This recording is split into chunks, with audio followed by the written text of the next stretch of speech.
Bonjour, alors aujourd'hui je vais vous montrer Ghostbusters Frightfully Cheerful Role Playing Game, un jeu de rôle qui est sorti en 1984 et donc qui est tiré du film du même nom. Alors c'est une production qui est une coopération donc entre la boîte d'édition West End Game, fameuse pour Paranoia notamment, et Chaosium en fait, puisque il s'agit donc d'une création de Sandy Petersen, Lynn Willis et Greg Stafford, qui sont parmi les piliers de Chaosium. Alors, regardons donc un petit peu ce que nous avons dans cette boîte. Donc, bon, je vous enlève un petit peu donc, le catalogue de Western Game.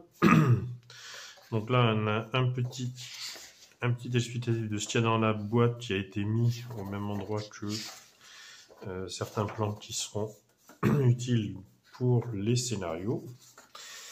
Là, donc, nous avons un How to Play. Donc, j'explique un petit peu qu'est-ce que c'est qu'un jeu de rôle, avec un aperçu très rapide des règles, donc qui sont extrêmement simples et qui aussi ont été une avancée hein, dans l'histoire du jeu de rôle, hein, puisque c'est à partir de là en fait qu'on a utilisé un système de D6 et de niveau de difficulté. Donc chaque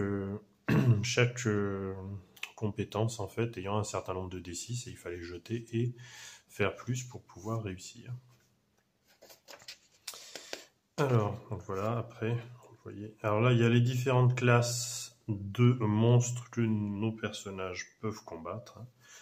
Donc, classe 1, classe 2, donc ça va vraiment des petits poltergeists jusqu'à la classe 7 qui correspond aux dieux et demi-dieux.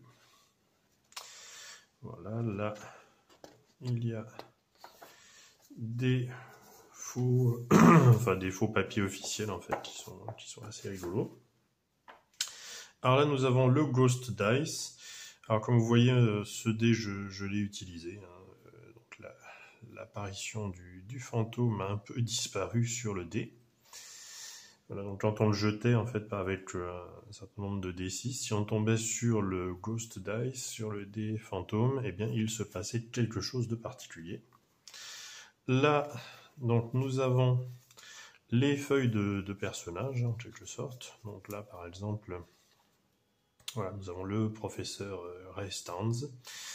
Et donc on voit un petit peu donc, ses caractéristiques. Donc Brains, donc cerveau, il a 6, Muscle, il a 3, Mouvement, il a 2, et Cool, c'est un petit peu un mix entre tout ce qui est volonté et tout ça, il a 2. Et à côté, donc, il a des talents particuliers qu'il a choisis en fait lors de la création qui est extrêmement rapide du personnage. Et en dessous, là, vous voyez, on a ce qu'on appelle les Brownie Points. Alors, les Brownie Points, c'est des points qui servent un petit peu à la fois donc, de récompense et aussi, donc, c'est un petit peu de points d'expérience en quelque sorte à la fin de la partie. Et on en a un petit peu au début aussi.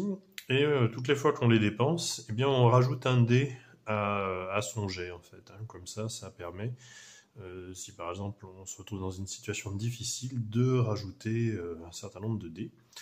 Les personnages ont des goals, ils ont des buts en fait.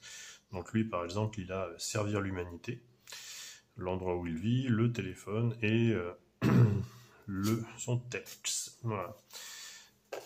Donc vous voyez, les feuilles de personnages sont extrêmement simples. Alors là, nous avons des cartes qui réunissent un petit peu donc, les équipements. Donc là, alors c'est un peu un gage en fait, c'est un petit texte, enfin une petite carte qui indique que les personnages sont franchisés pour Ghostbusters, puisque bon, on peut jouer les personnages du film, mais c'est amusant aussi de créer de nouveaux personnages. Et donc, ils sont en quelque sorte à la tête d'une franchise de Ghostbusters. Et après, donc, nous avons un certain nombre d'autres cartes qui peuvent être utiles. Alors, donc là, un certain nombre de livres occultes. Voilà, Tobin Spirited Guide. Et après, donc, de l'équipement. Donc là, par exemple, on a le kit de plage. Bon, pour faire de la plongée, pour faire de l'escalade, le parachute, les talkie-walkie, qui sont utiles à une époque où il n'y avait pas encore de téléphone portable. Donc les haut-parleurs, téléphone cellulaire, caméra, appareil photo, un petit compteur GGR qui est toujours utile. Ça c'est donc l'analyseur d'aura, le PKE-meter qui vous permet de quantifier en fait, de détecter la présence de fantômes, les ectoviseurs, les packs protons et les ghost traps. Voilà, avec aussi l'endroit où ranger en fait tous les fantômes et la Ecto 1, la voiture des Ghostbusters. Hop. Alors, donc là maintenant, nous attaquons. Donc là, le training manual, en fait, il explique vraiment un petit peu comment jouer. Alors, il est assez rigolo, hein, puisqu'il y a des dessins des personnages qui de manière très didactique, expliquent un petit peu tout et comment est-ce que fonctionnent les règles du jeu. Donc, c'est vraiment rigolo à lire. Hein. Donc ça explique un petit peu donc les règles que je vous ai dites, un petit peu donc avec les niveaux de difficulté, le nombre de dés à utiliser, les brownie points. Voilà, vous remarquez qu'il n'y a pas de points de vie ou de hit point parce que ce n'est pas un jeu où les personnages sont censés mourir. Donc après c'est au maître de jeu en fait, hein, ce qu'ils mettent hein, dans le jeu, ils indiquent, enfin voilà, si vous devez mettre hors d'état de nuire un personnage, bah, référez-vous un petit peu à la façon dont ça se passe dans le film. Alors après, donc là, c'est le gros morceau, donc c'est l'Operation Manual, donc c'est un petit peu tout ce qui est pour le maître de jeu, donc avec à la fois bien un petit peu des endroits, en fait, hein, des lieux qui peuvent être utilisés qui peuvent être hantés. Donc un certain nombre de lieux, des idées de scénarios. Voilà, ce genre de petit monstre. Et après, donc, plein de petits trucs. Il y a les classements des divers types de fantômes, le type de recherche scientifique qu'il peut y avoir. Voilà. Après, ça explique un petit peu là, les franchises. Comment faire, trouver donc, voilà, les idées de scénarios. Et après, donc, il y a plusieurs petits scénarios. Des tables aussi de création de scénarios. Et des tas de personnages non joueurs à la fin.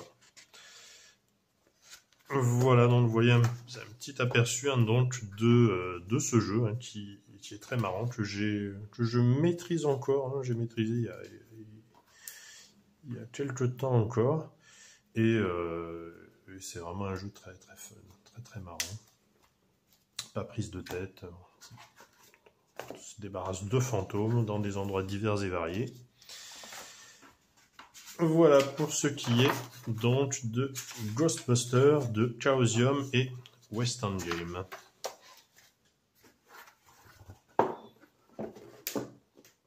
À bientôt.